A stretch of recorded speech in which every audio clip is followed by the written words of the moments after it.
పూర్తి సాగు ఎప్పుడు వెళ్ళారు మీరు? 1988లో, మ్మ్. 98లో, 98లో 98లో పూర్తి కాలం పోయినా. పూర్తి కాలం ఎక్కడెక్కడ తిరిగారు? అప్పుడు నేను పోయితే అత్త మళ్ళీ పూర్తి కాలం వచ్చిన తర్వాతనే ఆ, నాకు మల్లాపూర్ మండల గ్రామాలు మళ్ళీ మొత్తం సివిల్గా తిరిగేటి ఇచ్చిండ్రు, మళ్ళీ పిఆర్గా. మ్మ్.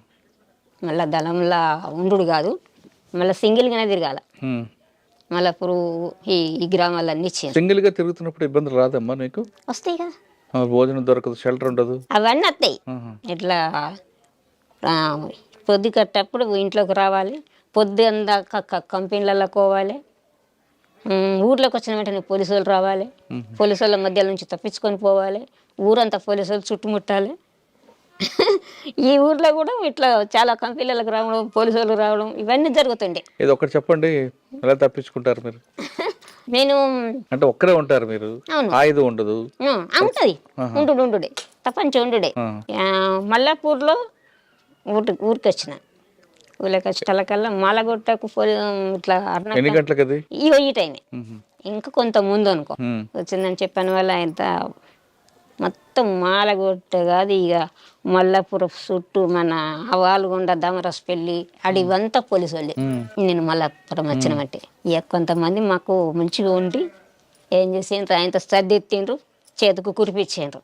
సర్ది నెత్తి మీద పెట్టుకున్న సర్ది గుల్ల చేతిలో కురిపి పట్టుకున్నా, అల్లంలోకి వెళ్ళి బయటపడి ఏమి కాలేదు. తప్పాచి ఎప్పుడు కాల్చడం ప్రారంభించారు మీరు? నేను పార్టీలకు పోయిన తర్వాత నేను నేర్పించారా? నేర్పించాను. ఎవరి మీద కాల్చారా? కాల్చడం అంటే ఏమి లేదు, ఫైరింగ్లలో ఫైరింగ్ చేస్తాం కానీ వట్టి ఎందుకు కాల్చుతాం. కానీ తుపాకులు కాల్చడం అని అంటే గది ఎయిర్ గన్ బట్టే ఫైరింగ్ నేర్చుకుంటాం కదా. తుపాకి బట్టి డ్రిల్ అంటే డ్రిల్ అంటే నాకు అర్థం కాదు కానీ ఎయిర్ గన్ లేచిన తర్వాత వ్యాయామం చేయడం అవన్నీ ఉంటాయి. నేను పియర్గా కొన్ని రోజులు పనిచేసిన తర్వాత బగ్గా ఫుల్గా నిర్బంధం పెరిగింది. మళ్ళా పెరిగినాక ఇక అప్పుడు పూర్తిగా మళ్ళా దళంలో ఉండి ఇక్కడ మళ్ళీ మహిళా టీం కమాండర్గా చేసిండ్రు నన్ను. మళ్ళీ నాకు ఏదో 3 మనుషులను ఇచ్చిండ్రు. మళ్ళీ ఇక్కడ పార్టీలో ఉన్నప్పుడు మీరేమో యాక్షన్ చేశారా? మీరేమైనా యాక్షన్ చేశారా? మల్లాపూర్లోనే చేసిన. ఏం చేశారు? అది టెలిఫోన్ ఎక్స్చేంజ్ అది పేల్చడం. ఎవరెవరు మీరు? మేము ఇంకా కొంతమంది యూత్ మల్లాపూర్ది కానీ భూతిపురం కానీ భూతిపురం కాడ కానీ ఇట్లాంటి. మీరు చాలా ఎన్కౌంటర్ తప్పించుకున్నారు కదా, చెప్పండి ఒక ఎన్కౌంటర్ గురించి మీకు బాగా గుర్తుండిపోయిన ఎన్కౌంటర్. బాగా గుర్తుండిపోయిన ఎన్కౌంటర్ అంటే నేరల్లది పెద్ద ఎన్కౌంటర్. నేరల్లే ఎంతమంది చనిపోయారు అందులో? 4 చనిపోయారు. ఏం జరిగిందమ్మా రోజు? ఎవరెవరు ఉన్నారు అక్కడ? అక్కడ ఎంతమంది ఉన్నామంటే సాగర్ అన్నట్టు ఆయన ఉండే, పద్మక్క, ఆ రోజు ఎంతమంది ఉన్నాం, 6 ఉన్నాం. ఎంతమంది? ఎక్కడ జరిగింది? నేరల్లనే. ఎన్ని గంటలకి? 8 అయిందచ్చు, 8:30 అయిందో 9 అయిందో ఉదయం. మేము పొద్దుకే ఊరలను పిలిపించుకున్నాం, మాట్లాడినాం. మా దగ్గరికి ఒక జర్నలిస్ట్ వచ్చేది ఉండే ఆ రోజు. జర్నలిస్ట్ వచ్చేది ఉంటే నేనే అక్కడికి పోయినా, బడికాడికి వస్తాడని అంటే నేను అక్కడికి పోయినా. చాలాసేపు ఉన్నా, 1 గంట సేపు అంటే పొద్దుకి 6 గంటలకు ఆయన వస్తాడని అంటే 6-7 గంటల దాకా అక్కడ ఉండి వెళ్ళొచ్చిన. వచ్చాడు ఆయన జర్నలిస్ట్? రాలే. ఆయన పేరు శంకర్ అని జర్నలిస్ట్ ఉండే. అయితే ఆయన రాలేడు. 6 నుంచి 7 దాకా ఉన్నా ఊరు లోపల, రాలేడు. పొద్దుకి ఊరలను పిలిపించుకున్నాం, మాట్లాడినాం. మాట్లాడి తెల్లవారుజామున పొద్దుకి అన్నం వండిపించుకున్నాం. అందరం పొద్దుగాల గుట్టెక్కినాం, నీళ్ళు తీసుకొని తిన్నాం. ప్రొద్దున్నే తిని పడుకున్నాం. సెంట్రీ డ్యూటీ నాదే ఉండే. నేనే సెంట్రీ చేసిన. మళ్ళీ తర్వాత నా సెంట్రీ అయిపోయిన తర్వాత ఇంకొక ఆయన సెంట్రీ ఉండే, ఆయన నా పక్క పొంటే ఉన్నాడు. ఇంకొక ఆమె రాసుకుంటున్నది, వీళ్ళేమో నిద్రపోయింది. లక్ష్మణ్ సెంట్రీ డ్యూటీ నీదే ఎక్కువ అని చెప్పాను. ఇక అన్నమల్ల అయినా సెంట్రీ ఎక్కిండు. ఆయన సెంటర్ ఎక్కిన వల్ల ఈమె లేచింది, ఇంకొక ఆమె లేచింది, ఇంకొక ఆమె లేచి బయటకు పోయి వచ్చింది. బయటకు పోయి వచ్చి ఆమె ఏదో టాబ్లెట్ వేసుకొని అక్క నువ్వురా బయట పదార్థం రానంటే గిట్లా బయటకు పోయినాం వచ్చినాం. బయటకు పోయి వచ్చినప్పుడు ఏమీ లేదు అసలు. వచ్చి కూర్చుండి మళ్ళీ రాసుకుంటున్నాం మేమిద్దరమే రాసుకుంటున్నాం.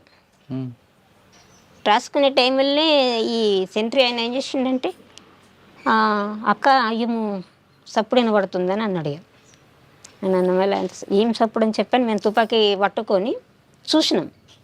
చూసేటలకల్లా లేచి చూసేటలకల్లా వాళ్ళు ఫైరింగ్ ఓపెన్ చేసిండ్రు. మేము ఓపెన్ చేసినాం. కానీ వీళ్ళు పడుకున్నట్టుగానే దగ్గర దాకా అంటే వాళ్ళు మొత్తం ట్రావెలింగ్లో వచ్చిండ్రు అనుకో. మాకు వాళ్ళ తలలు ఏర్పడినాయి కానీ కూర్చొని ఎట్లా అంగి ఉండి గిట్లా వచ్చినట్టుగా లేదు. దగ్గర దాకా వచ్చేదాకా ఏర్పడలేదు. అంతకంటే ముందే ఒక ఆయన అక్క వచ్చిండు. అక్క వచ్చిన ఆయన తోటి మాట్లాడినాం, పంపించినాం. ఆయన వేయిండు, పోలీసు వాళ్ళు వచ్చిండ్రు. వీళ్ళు మంచి నిద్రలో అయిపోయినరు వీళ్ళు. మేమేమో తెలతోటి ఉన్నాం. ఇవాళ పటాపట్ 3 దిశల నుంచి ఓపెన్ చేసిండ్రు. మేము తెలతోటే ఉన్నాం కనుక మేము ఓపెన్ చేసినాం. అప్పుడు మేము ఓపెన్ చేసి కొట్టుకుంటా మేము వచ్చినాం. ఇక మేము బయటకు వెళ్ళిపోయినాం. ఇక లోపల వాళ్ళు పండుకున్నట్టుగానే చనిపోయినారు. అయ్యో అట్లా అన్నట్టు. బాధ అనిపించలేదా? అనిపించదా? బాధపడ్డారా? అనిపించుడేనా. మరి ఎక్కడ కలుసుకున్నారు మీ అందరూ? మరి ఎన్కౌంటర్ అయినప్పుడు పలాని ప్లేస్లో కలుసుకోవాలనేది ఉంటుంది. ఏపీటీ ఉంటుంది. ఇక వాళ్ళిద్దరు ఒక కై అయినరు. మళ్ళీ నేను ఒకదాన్ని ఒక కై అయినా. నేను ఒంటరిగా అయిపోయినా, వాళ్ళు ఇద్దరు ఒక కై అయిపోయినరు. పొద్దున్న దాకా చుట్టూ పోలీసు వాళ్ళు. ఇక నేరల్లో చుట్టూ పోలీసు వాళ్ళు. ఇక ఎక్కడ కూడా మనం ఇక గుట్ట దిగ రాకుంటున్నది పోలీసు వాళ్ళు. ఆ టైంలో ఇక పొద్దున్న దాకా ఈ టైం నుంచి మొదలు పెడితే పొద్దుగుకే దాకా పోలీసు వాళ్ళే ఉన్నారు. గుట్ట దిగరాలేదు, కిందికి రాలేదు. ఎక్కడున్నారు? గుట్ట మీద ఉన్నారు. గుట్ట మీద నన్ను మరి పోలీసు చూడలేదు గుట్ట మీద? లేదు. అంటే ఇంకో దాని మీదకైనా ఉన్నాం కానీ ఇక మొత్తం నేరల్లో అడవి పెద్దదే కదా. ఇక ఎటు పక్క పోయి దిగి చూద్దామన్నా కానీ పోలీసు వాళ్ళే ఉన్నారు. ఇక మొత్తం రౌండ్ ఉన్నారు. ఇక ఎటు దిగరాలేదు. పూర్తిగా పొద్దు గూకేదాకా దిగలే. ఇక ఆ రోజు నీళ్లు లేవు, ఏమీ లేవు. ఇక మళ్ళీ పైరింగులకి వెళ్తే పైరింగులో దూపు అవుతుంది కూడా, నోరైపోతుంది కూడా. కానీ ఆ రోజు అయితే ఎట్లంటే ఈ కాళ్ళ మధ్యలో నుంచి, ఏళ్ళ మధ్యలో నుంచి, చెవుల మధ్యలో నుంచి ఇట్లా వెళ్ళిపోయినాయి కానీ మనకెందో అది పూర్తిగా దాకలేవు అనుకో. ఇక కొంచెం ముక్కలు దాకినాయి ఇట్లా కాళ్ళకు. ఎలా పరిగెట్టావు మా గుట్టల్లోంచి? ఎలా పరిగెత్తావనంటే అప్పుడు ఏమనిపించేది, అప్పుడు ఏది అనిపించేది. పైరింగులో ఉండడం ఏమనిపించేది, పైరింగులకి వెళ్ళడం ఏమనిపించేది. అప్పుడు ఏమనిపించేది. పరిగెత్తడం అంటే చాలా పరిగెత్తుతాం, కొట్టుతాము, వెళ్తాం కదా. ఎట్లా మనకు అది శిక్షణ ఉంటుంది కనుక మనం ఫస్ట్ దెబ్బ కొట్టి తర్వాత వెళ్ళాలి. మనం ఎంత ఉరికితే వాళ్ళు మన ఎంబడవాడు ఉరికి రారు, ఉరికేస్తారు కదా. ముందు ఫైర్ చేసి కాసేపు ముందుకు వెళ్తారు, కాసేపు ముందుకు అట్లా అన్నట్టు. ఇక కొంచెం మనుషులు వాళ్ళు కాంట్రాక్ట్ ఫైరింగ్ ఆఫ్ చేసి ఉండడమే. సాధారణంగా సెంట్రీ అంటే ఏం చేస్తారు మీరు? సెంట్రీ అంటే ప్రొద్దున 2 గంటలు నిలబడి ఉండాలి. ఇక మొత్తం అంటే చుట్టూ చూడాలా? చుట్టూ చూడాలి, చుట్టూ చూడాలి. ఆ సెంట్రీ వేయడం కూడా నేర్పుతారు మన కళ్ళను ఎట్లా దింపాలా, కిందికి ఎట్లా దింపాలా, మీదకి ఎట్లా దింపాలి అనేది అది కూడా ట్రైనింగ్ ఇస్తారు. చెప్తారు కండ్లను ఇట్లా ఇట్లా ఉండాలి. ఇక ఇట్లా మొత్తం ఇక కండ్లు దింపుడు కూడా ఉంటుంది అందులో ట్రైనింగ్లో. మన కంటి చూపు కూడా అట్లా ఉండాలనేది చెప్తారు. అంటే కళ్ళే తిప్పాలి, కళ్ళే చెప్పాలి. కళ్ళు మొత్తం ఇక కిందికి మీదికి వెళ్ళి ఇట్లా తిరగాలి రౌండ్ అట్లా. ఇవి ఎవరైనా మనకి శత్రువు కనబడ్డారు అప్పుడు ఎలా చెప్పాలి వాళ్ళకి? మళ్ళీ ఇక్కడ 2 ఉంటారు కదా, శత్రువు వచ్చిండ్రంటే మన పొంటి ఇంక 2 ఉంటారు, లేకపోతే 1 ఉంటారు. అట్లా అన్నట్టు వాళ్ళకి సైకిల్ చెప్పాలా, మాటతో చెప్పుకోవచ్చు. పైన ఉంటారు మీరు? పైన ఉంటారా? కొద్దిగా దూరం ఉంటారు. ఇక దళం కొంచెం దూరం. సార్ నేరేలు ఎన్కౌంటర్ ఒకటి తప్పించుకున్నాం, ఇంకొక 2 తప్పించుకున్నారు కదా మీరు? ఇంకా 2 ఇంకోటి ఏంటి? పైడు మడుగానే ఉంటది అక్కడ ఎన్కౌంటర్ లో. అక్కడ ఎలా?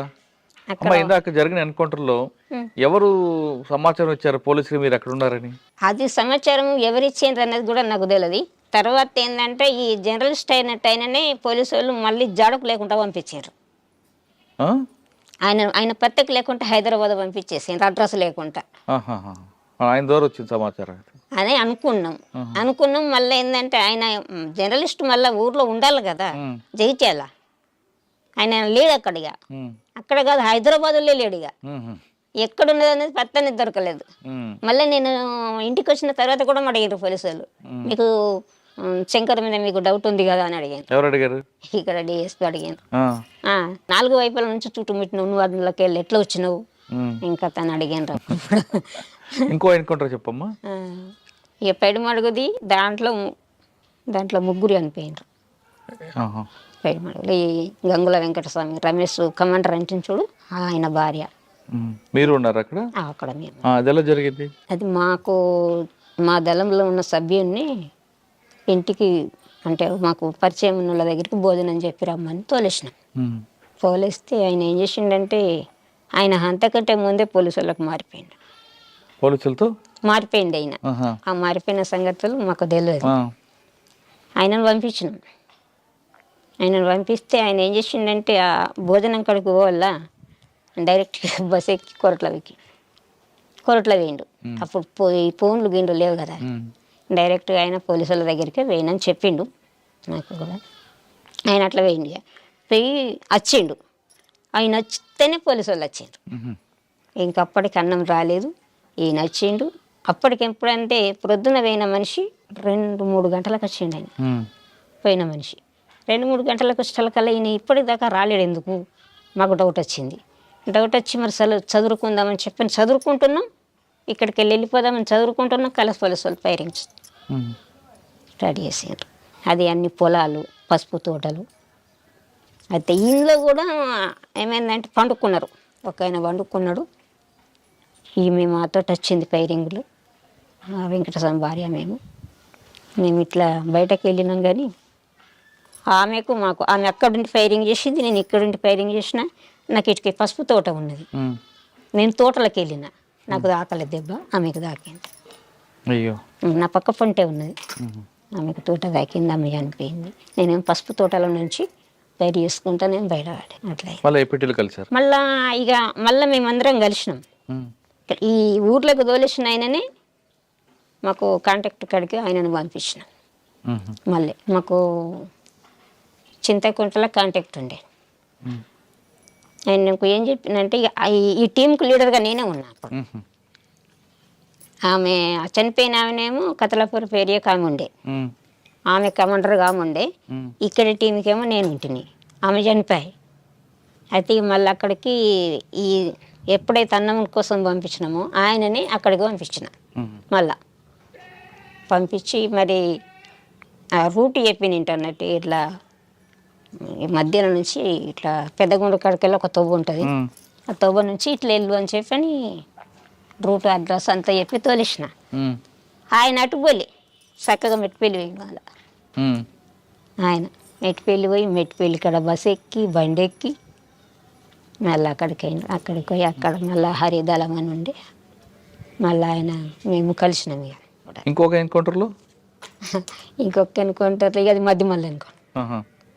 ఇది పెద్ద మడుగు, అది మధ్య మడుగు, ఇది పైడు మడుగు. అది కోరట్ల మండలంలో పైడు మడుగు. ఇక్కడ ఇది అక్కడ మధ్య మడుగు ఎక్కడ? అటుకై మధ్యమల్లు అది రాజన్న సిరిసిల్ల. అక్కడ ఎలా జరిగింది? 70 మంది ఉంటాము అప్పుడు. పెద్ద కాన్ఫరెన్స్ అది, పై కమిటీ వాళ్ళు ఉన్నారు, స్టేట్ లెవెల్లో అందరూ ఉన్నారు అప్పుడు. బాగా పెద్దది అది పెద్దదైతే పొద్దుకి పండుకున్నాం. ఆ రోజు అంత ఉన్నాము. ఒకరోజు జెండా ఆవిష్కరణ చేసినాము, జెండా ఎగిరేసినాం, అక్కడ స్తూపం కట్టినాము, జెండా కట్టినాము, అన్నీ మంచిగానే చేసినాం. అక్కడ అప్పుడే నన్ను ప్రమోట్ చేసిండ్రు అందులో. ప్రమోట్ చేసి ఎల్జిఎస్ కమాండర్గా ప్రమోట్ చేసిండ్రు. నన్ను పైలట్ టీంలో పెట్టిండ్రు. ఆ పెట్రోలింగ్ ఓవుడు మబ్బుల మొదటి బ్యాచ్ పెట్రోలింగ్ ఓవడానికి ఆయన భాస్కర్ అనేట ఆయన జిల్లా కమిటీ మెంబరే. ఆయన ఆ రోజు ఈయన కూడా ఉండొచ్చు కానీ నాకు అంత ఐడియా లేదు, ఈ మల్లేసు కూడా ఉండొచ్చు కానీ ఒక 4-5 పోయినాం. మేము బయటకు వెళ్ళి పెట్రోలింగ్ చూసి వచ్చేటకల్లా మధ్యలో ఫైరింగ్. ఎంతమంది? ఒక ఆమె రజిత అనేట ఆమె చనిపోయింది. ఇంకొక ఆమె కొత్తగా వచ్చింది, అప్పుడే 12 రోజులు గడిచింది వచ్చి ఆమె వచ్చి. ఆ మొక్క ఆమె చనిపోయింది. ఒక ఆయన స్టేట్ లెవెల్ పసల రామారెడ్డి అనేట. ఎవరు ఇచ్చారు ఇన్ఫర్మేషన్? అది ఎవరిచ్చిండ్రు అన్నది అదేం తెలియలేదు.